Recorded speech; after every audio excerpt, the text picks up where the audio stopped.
जय भीम दोस्तों। आज की इस वीडियो में हम बात करेंगे कि अगर डॉक्टर अंबेडकर वकील थे तो भगत सिंह का केस क्यों नहीं लड़े।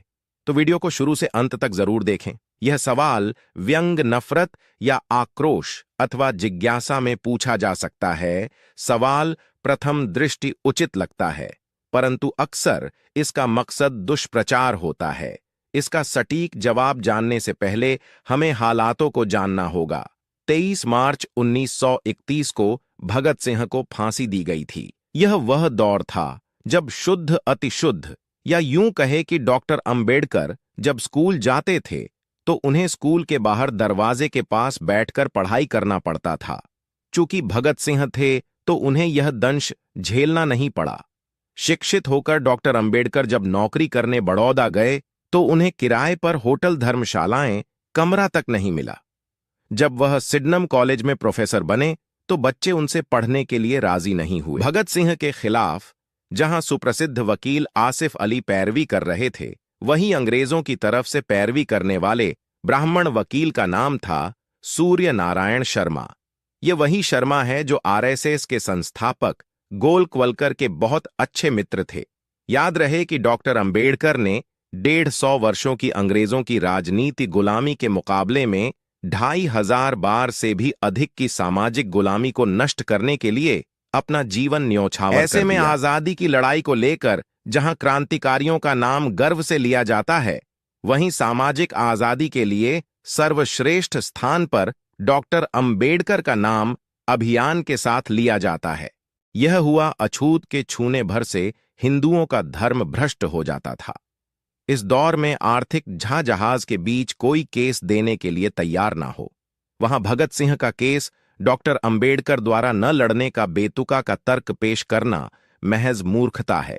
वैसे भी भगत सिंह का केस लाहौर में चल रहा था, जबकि डॉक्टर अंबेडकर मुंबई में रहा करते थे और भगत सिंह के केस की पर भी जाने माने वकील आसिफ अली कर रहे थे। वकालत के क्षेत्र में उनका दबदबा था।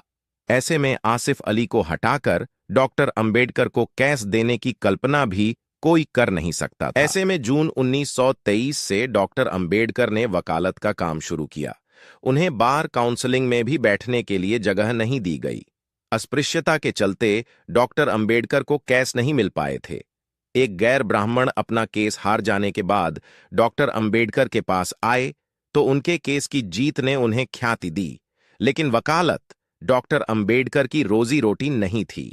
जातिवाद के कारण कैसे नहीं मिलने पर उन्होंने बाटली बॉयज अकाउंटेंसी में लिटरेचर का काम करना शुरू कर दिया। जिस समय संपूर्ण देश में एकमात्र अछूत वकील के तौर पर डॉक्टर अंबेडकर की पहचान थी, तब भी उन्हें कैसे नहीं मिल पाए।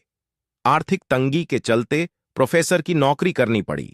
ऐसे में भगत सिंह का केस स्वयं फैलकर मुंबई से लाहौर जाकर लड़ना किसी भी दृष्टिकोण से सुविधाजनक नजर नहीं आता।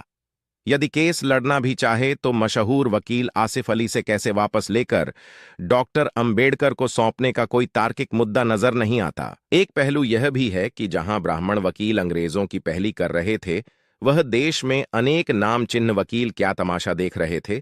जबकि वर्ष 2013 में पाकिस्तान के वकील इम्तियाज कुरैशी ने भगत सिंह की केस को दोबारा खुलवाया। इसकी पर भी अब्दुल रशीद ने कि 2014 में अब्दुल ने फिर की कॉपी मांगी तो पता चला कि फिर में भगत सिंह का नाम ही नहीं है। उन्हें केवल रजिस्टर के आधार पर फांसी दे दी और अंत में डॉक्टर अंबेडकर की निष्ठा व कार्य को लेकर समय समय पर मनुवादियों द्वारा सवाल उठाया जाना एक आम बात है। लेकिन हमें उतनी ही सच गाथा से भी तरह के अच्छे आरोपी का प्रति उत्तर देने आना चाहिए। इसके लिए लगातार उन सवालों का पीछा करते हुए उसकी गहराई में जानने का विवेक निर्माण किया जाना चाहिए।